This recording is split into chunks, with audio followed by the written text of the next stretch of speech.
Buongiorno a tutte le amiche e gli amici di questo canale che, come sapete, si occupa di Bibbia. In particolare si occupa dell'Antico Testamento, anche del Nuovo, che è inevitabilmente legato all'Antico Testamento, ma l'Antico Testamento rappresenta la radice e quindi per capire il Nuovo Testamento è necessario conoscere bene l'Antico Testamento. E siccome nel corso dei mesi aumentano continuamente in gran numero i nuovi iscritti a questo canale, di questo ovviamente vi ringrazio. Questo video nasce proprio dalla volontà di dare almeno un orientamento iniziale, soprattutto ai nuovi arrivati, ma anche un po' per fare il punto sul lavoro svolto nell'ultimo anno. È importante sapere che qui non partiamo da interpretazioni teologiche o simboliche, ma dai testi antichi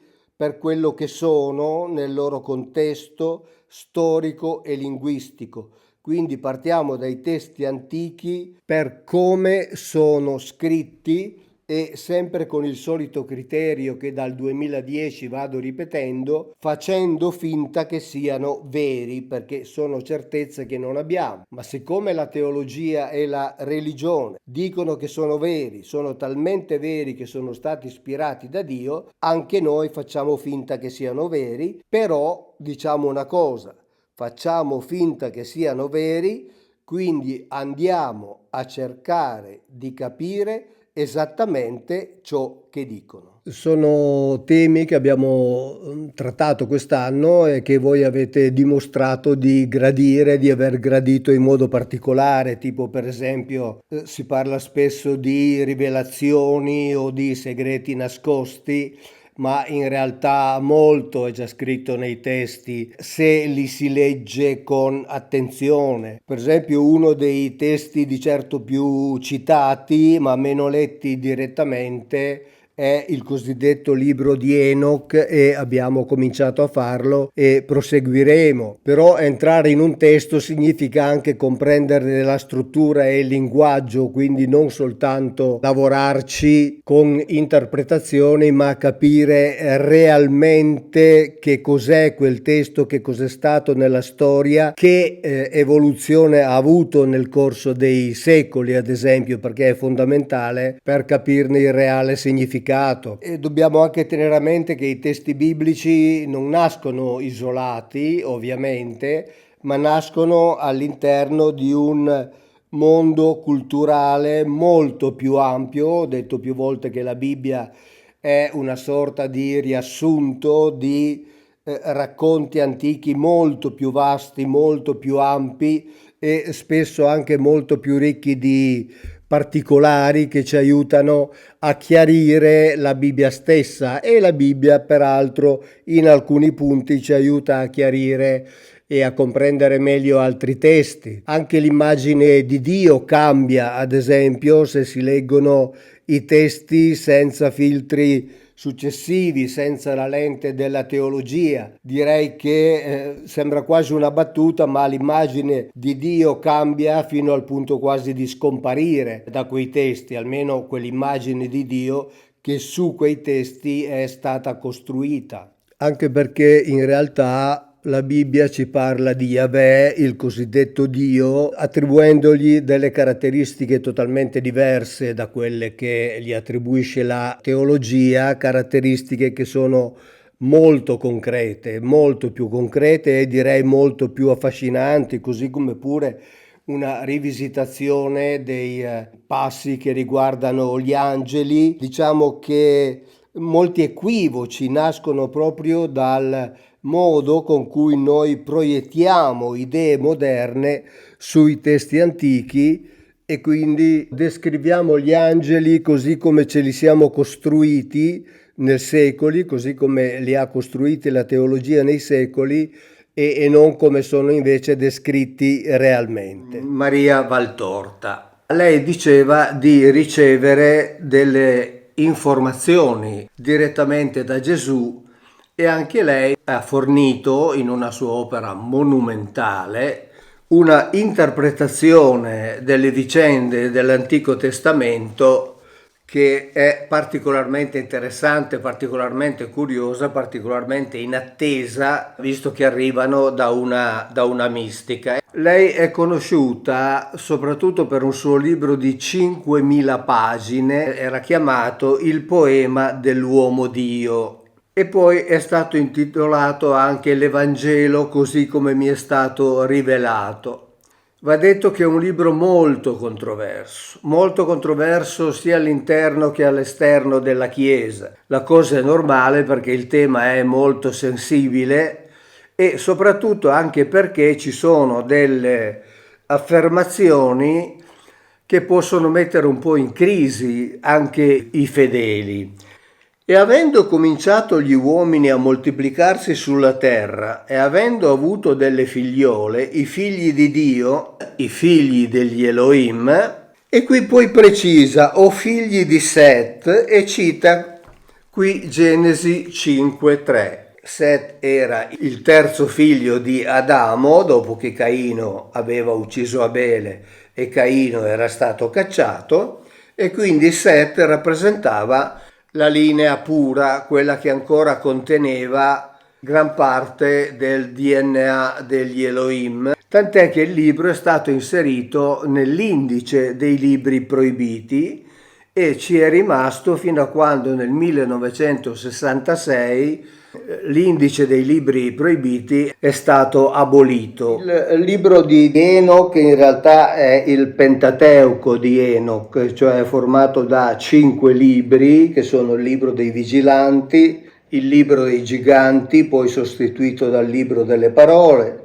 il libro dell'astronomia, il libro dei sogni e l'epistola di Ezechiele. È interessante perché ci consente di fare dei parallelismi con la Bibbia. Nella Genesi della Bibbia ufficiale è raccontato il cosiddetto peccato originale che abbiamo già detto, abbiamo già ampiamente dimostrato, non c'è. Quindi non c'è quell'atto compiuto da Eva e poi da Adamo che ha portato il male nel mondo. Lì si racconta un'altra storia, una storia che prosegue poi con la discesa dei Bene Elohim, cioè dei figli degli Elohim. Ricordo, gli Elohim è quel termine plurale che indica la pluralità degli individui in carne ed ossa che vengono sempre tradotti con il singolare Dio, perché ovviamente la Bibbia deve essere la portatrice del monoteismo. Intanto ricordo che leggiamo il libro di Enoch semplicemente per il fatto che Enoch è un patriarca biblico, è citato nella Bibbia, è quel patriarca di cui la Bibbia dice che andava avanti e indietro con gli Elohim, usando quel verbo che abbiamo analizzato nel video precedente, Angeli Caduti, e che aggiungo adesso è lo stesso verbo che è utilizzato anche per Noè, che come sappiamo non era un ebreo, perché gli ebrei hanno cominciato a esistere da un certo punto in avanti dopo il diluvio e quindi i patriarchi antidiluviani non possono essere definiti ebrei, anche se poi ovviamente sono stati inseriti nel pensiero e nella corrente teologica giudaica. Quindi ti hanno parlato di questo? Eh sì, proprio di questo rapporto di gelosia di Yahweh nei confronti delle divinità egizie. Sì, e la cosa interessante è che la Bibbia molto spesso ci rivela dei contenuti in frasi, affermazioni, parole sulle quali noi scorriamo via semplicemente e non dedichiamo particolare attenzione perché ci sembrano assolutamente banali. Come il versetto che hai citato tu: eliminate gli dei che i vostri padri hanno servito oltre il fiume e in Egitto e servite il Signore. Il Papa questa settimana si è rivolto alla comunità ebraica e ha detto: ma riprendiamo il dialogo, lasciamo da parte i vecchi malintesi e proviamo a ritrovarci. E gli ebrei naturalmente hanno risposto anche positivamente. Il problema è che il Dio degli ebrei non è conciliabile con il Dio dei cristiani, e questo l'ho già detto. Quei testi antichi evocavano un'immagine sorprendentemente carnale di Dio, come una divinità dalle sembianze umane che camminava e parlava, piangeva e rideva, un Dio che mangiava e che dormiva, che provava emozioni e che respirava, un Dio che era soprattutto un maschio. Egli possedeva tutti gli attributi tipici delle altre divinità del mondo antico. Aveva una testa, dei capelli e un volto, occhi, orecchie, un naso e una bocca. Aveva braccia, mani, gambe e piedi, un petto e una schiena. Era dotato di un cuore, di una lingua, dei denti e dei genitali. Il mio regno, cioè il regno di Gesù, proviene dai cieli nei quali si trovano gli angeli. Angeli è un termine che deriva dal greco angelos, che significa messaggero, ma messaggero è un nome funzionale, termine che indica, lo sapete, appunto portatore di messaggi, portatore di ordini, e poi significa anche guardiano. Però un nome funzionale che cosa presuppone? Che ci sia un individuo che svolge quella funzione. Io insisto sempre su un concetto per me fondamentale, lo voglio sottolineare ancora questa volta in chiusura di questo video, ed è un concetto che esprimo attraverso questo canale. Noi non vogliamo proporre verità da accettare, ma testi da leggere, testi da analizzare, testi da capire. E quindi per chi è appena arrivato, dicevo prima che ogni mese sono moltissimi gli amici nuovi che si iscrivono, e quindi per chi è appena arrivato l'invito è semplice: partire dalle parole con calma, direi senza aspettarsi risposte immediate, ma avere la capacità almeno all'inizio di vivere nel dubbio, di vivere gioiosamente, direi, nel dubbio, perché è l'unico comportamento intellettualmente onesto che si possa tenere quando si è di fronte a testi antichi che presentano molte incertezze, molte incongruenze, molte contraddizioni sulla cui origine si sa ben poco, e quindi, ripeto, non si vuole contrapporre una verità ad un'altra, ma suggerire una riflessione da fare con molta calma sui testi così come sono scritti. E invece, per chi ci segue da tempo, non posso far altro che esprimere i miei ringraziamenti per continuare questo percorso che stiamo facendo assieme, e proseguiremo naturalmente anche quest'anno tutti insieme, anche grazie ai vostri commenti, come avviene da sempre. Ciao, grazie e alla prossima.